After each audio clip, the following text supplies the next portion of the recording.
ಎಲ್ಲರಿಗೂ ನಮಸ್ಕಾರ. ಈ ವಿಶೇಷ ಸಂಚಿಕೆಗೆ ಸ್ವಾಗತ. ಇವತ್ತು ನಾವು ಒಂದು ತುಂಬಾನೇ ಇಂಟ್ರೆಸ್ಟಿಂಗ್ ವಿಷಯದ ಬಗ್ಗೆ ಮಾತಾಡೋಣ. ಅದೇನಂದ್ರೆ ಕಂಪ್ಯೂಟರ್ಗಳು ನಾವು ಬರೆಯೋ ಗಣಿತದ ಲೆಕ್ಕಗಳನ್ನ ಅಂದ್ರೆ ಮ್ಯಾಥ್ ಎಕ್ಸ್‌ಪ್ರೆಷನ್ಸ್‌ಗಳನ್ನ ಹೇಗೆ ಅರ್ಥ ಮಾಡ್ಕೊಳ್ಳುತ್ತೆ ಅಂತ ಸರಳವಾಗಿ ನೋಡೋಣ.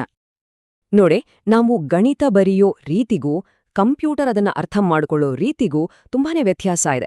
ಈಗ ಸ್ಕ್ರೀನ್ ಮೇಲೆ ಎಡಗಡೆ ಇರೋದು ನಮಗೆಲ್ಲ ಗೊತ್ತಿರೋ ಇನ್ಫಿಕ್ಸ್ ಅಂತಾರೆ. ಆದ್ರೆ ಬಲಗಡೆ ಇರೋದು ಕಂಪ್ಯೂಟರ್ಗೆ ತುಂಬಾ ಇಷ್ಟ ಆಗೋ, ಅದಕ್ಕೆ ಸುಲಭವಾಗಿ ಅರ್ಥ ಆಗೋ ಪೋಸ್ಟ್ ಫಿಕ್ಸ್ ನೋಟೇಷನ್. ಹಾಗಾದ್ರೆ ಅಸಲಿ ಸವಾಲಿರೋದೇ ಇಲ್ಲಿ.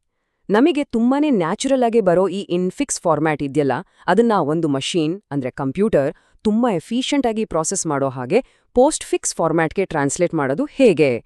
ಅದೇ ಇವತ್ತಿನ ನಮ್ಮ ಟಾಪಿಕ್. ಓಕೆ, ಹಾಗಿದ್ರೆ ಬನ್ನಿ ಈ ಟ್ರಾನ್ಸ್ಲೇಷನ್ ಪ್ರಾಸೆಸ್ನ ಒಳಗೆ ಇಳಿಯೋಣ. ಇದೇನೋ ದೊಡ್ಡ ಕಾಂಪ್ಲೆಕ್ಸ್ ಪಜಲ್ ಅಂತ ಅನ್ಕೋಬೇಡಿ, ಇದು ತುಂಬಾನೇ ಸಿಂಪಲ್, ಒಂದು ಮೆಕ್ಯಾನಿಕಲ್ ಪ್ರಾಸೆಸ್ ಅಷ್ಟೇ.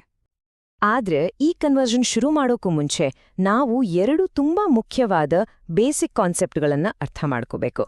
ಇವೇ ಈ ಇಡೀ ಪ್ರೋಸೆಸ್ನ ರೂಲ್ಸ್ ಇದ್ದ ಹಾಗೆ. ಮೊದಲನೇದು ಆಪರೇಟರ್ ಪ್ರಿಯಾರಿಟಿ, ಅಂದ್ರೆ ಯಾವ ಆಪರೇಷನ್ಗೆ ಫಸ್ಟ್ ಚಾನ್ಸ್ ಕೊಡಬೇಕು ಅಂತ. ಈಗ ನೋಡಿ, ಸಿಂಬಲ್ಗೆ ಹೈ ಪ್ರಿಯಾರಿಟಿ ಅಂದ್ರೆ ಅದಕ್ಕೆ ಮೊದಲ ಆದ್ಯತೆ. ಆಮೇಲೆ ಬರೋದು ಗುಣಾಕಾರ ಮತ್ತು ಭಾಗಾಕಾರ, ಇವೆರಡಕ್ಕೂ ಮೀಡಿಯಂ ಪ್ರಿಯಾರಿಟಿ. ಕೊನೆಗೆ ಬರೋದು ಪ್ಲಸ್ ಮತ್ತು ಮೈನಸ್, ಇವಕ್ಕೆ ಲೋ ಪ್ರಿಯಾರಿಟಿ. ಈ ಆರ್ಡರ್ ತುಂಬಾ ಮುಖ್ಯ. ಇನ್ನು ಎರಡನೇದು ಸ್ಟ್ಯಾಕ್.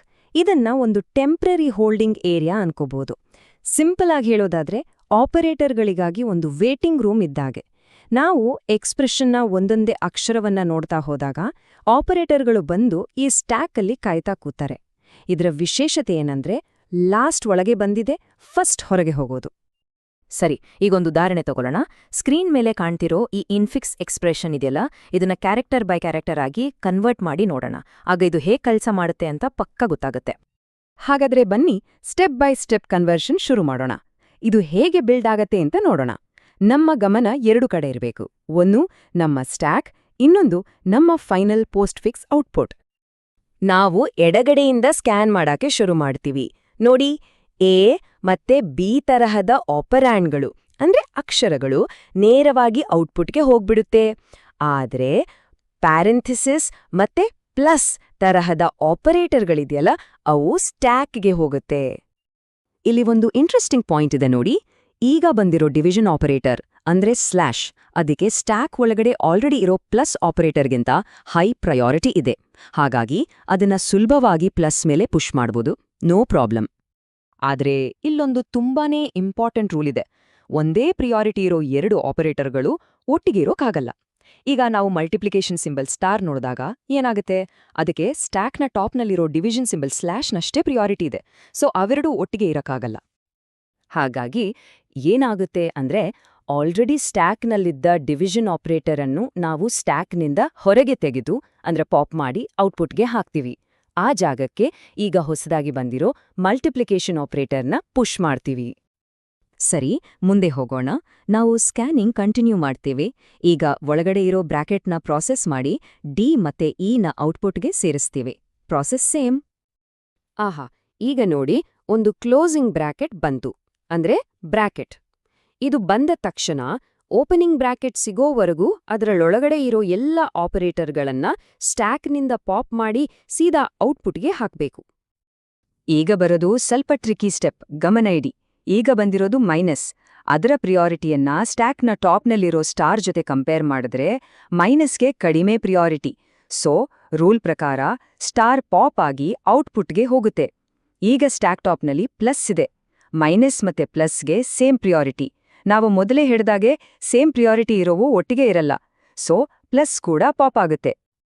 ಹೀಗೆ ಆ ಎರಡು ಆಪರೇಟರ್ಗಳನ್ನ ಪಾಪ್ ಮಾಡಿದ್ಮೇಲೆ ಕೊನೆಗೆ ಮೈನಸ್ ಸಿಂಬಲ್ ಅನ್ನ ಸ್ಟ್ಯಾಕಿಗೆ ಪುಷ್ ಮಾಡ್ತೀವಿ. ಈಗ ಸ್ಟ್ಯಾಕ್ ಸ್ವಲ್ಪ ಖಾಲಿ ಆಯ್ತು ಅಲ್ವಾ? ಇನ್ನು ಆಲ್ಮೋಸ್ಟ್ ಕೊನೆಗ್ ಬಂದ್ವಿ. ಎಫ್ ಅನ್ನೋದು ಆಪರ್ಯಾಂಡ್, ಸೊ ಅದು ಸೀದಾ ಔಟ್ಪುಟ್ಗೆ ಹೋಯ್ತು. ಕೊನೆಗಿರೋದು ಒಂದು ಕ್ಲೋಸಿಂಗ್ ಬ್ರಾಕೆಟ್, ಅದು ಸ್ಟ್ಯಾಕ್ನಲ್ಲಿ ಉಳಿದಿರೋ ಆ ಮೈನಸ್ ಚಿಹ್ನೆನೂ ಪಾಪ್ ಮಾಡ್ಬಿಡುತ್ತೆ. ಅಷ್ಟೇ, ನಮ್ಮ ಇನ್ಪುಟ್ ಪೂರ್ತಿಯಾಗಿ ಸ್ಕ್ಯಾನ್ ಆಗಿದೆ, ಸ್ಟ್ಯಾಕ್ ಕೂಡ ಈಗ ಖಾಲಿಯಾಗಿದೆ. ಅಂದ್ರೆ ನಮಗ್ ಬೇಕಾದ ರಿಸಲ್ಟ್ ಸಿಕ್ಕಿದೆ ಅಂತ ಅರ್ಥ. ನೋಡಿ, ಇದೇ ನಮ್ಮ ಫೈನಲ್ ಪೋಸ್ಟ್ ಫಿಕ್ಸ್ ಎಕ್ಸ್‌ಪ್ರೆಷನ್. ಇದು ಈಗ ಕಂಪ್ಯೂಟರ್ಗೆ ಪರ್ಫೆಕ್ಟ್ ಆಗಿ ಅರ್ಥ ಆಗುತ್ತೆ. ಅದಕ್ಕೆ ಲೆಕ್ಕ ಮಾಡೋಕು ತುಂಬಾನೇ ಸುಲಭ. ಹಾಗಾದ್ರೆ ಇದ್ರಿಂದ ನಾವು ಕಲಿಬೇಕಾದ ಮುಖ್ಯ ಪಾಯಿಂಟ್ಸ್ ಏನು? ತುಂಬಾ ಸಿಂಪಲ್. ಆಪರಾಂಡ್ಗಳು ಅಂದ್ರೆ ಎ ಬಿ ಸಿ ತರಹದ ಅಕ್ಷರಗಳು ಸೀದಾ ಔಟ್ಪುಟ್ಗೆ ಹೋಗುತ್ತೆ. ಆಪರೇಟರ್ಗಳು ಅವುಗಳ ಪ್ರಯಾರಿಟಿ ಪ್ರಕಾರ ಸ್ಟ್ಯಾಕ್ಗೆ ಹೋಗುತ್ತೆ. ಹೊಸದಾಗಿ ಬರೋ ಆಪರೇಟರ್ಗೆ ಸ್ಟ್ಯಾಕ್ನಲ್ಲಿರೋ ಆಪರೇಟರ್ಗಿಂತ ಕಡಿಮೆ ಅಥವಾ ಸೇಮ್ ಪ್ರಯಾರಿಟಿ ಇದ್ರೆ ಸ್ಟ್ಯಾಕ್ನಲ್ಲಿದ್ದದನ್ನ ಪಾಪ್ ಮಾಡಬೇಕು. ಕ್ಲೋಸಿಂಗ್ ಬ್ರಾಕೆಟ್ ಬಂದ್ರೆ ಓಪನಿಂಗ್ ಬ್ರಾಕೆಟ್ ಸಿಗೋವರೆಗೂ ಎಲ್ಲದನ್ನೂ ಪಾಪ್ ಮಾಡಬೇಕು. ಅಷ್ಟೇ. ನೋಡಿದ್ರಲ್ಲ, ನೋಡಕ್ಕೇನೋ ಕಾಂಪ್ಲೆಕ್ಸ್ ಅಂತ ಅನಿಸ್ರು. ಈ ಕನ್ವರ್ಷನ್ ಪ್ರಾಸೆಸ್ ಅನ್ನೋದು ಒಂದಾದ್ಮೇಲೆ ಒಂದು ಬರೋ ಸಿಂಪಲ್ ಲಾಜಿಕಲ್ ಸ್ಟೆಪ್ಸ್ ಅಷ್ಟೇ. ಸರಿ, ಈಗ ನಮ್ಮ ಹತ್ರ ಪೋಸ್ಟ್ ಫಿಕ್ಸ್ ಎಕ್ಸ್ಪ್ರೆಷನ್ತು ರೆಡಿ ಇದೆ. ಆದ್ರೆ ಒಂದು ಇಂಟ್ರೆಸ್ಟಿಂಗ್ ಪ್ರಶ್ನೆ ಉಳ್ಕೊಂಡಿದೆ ಅಲ್ವಾ?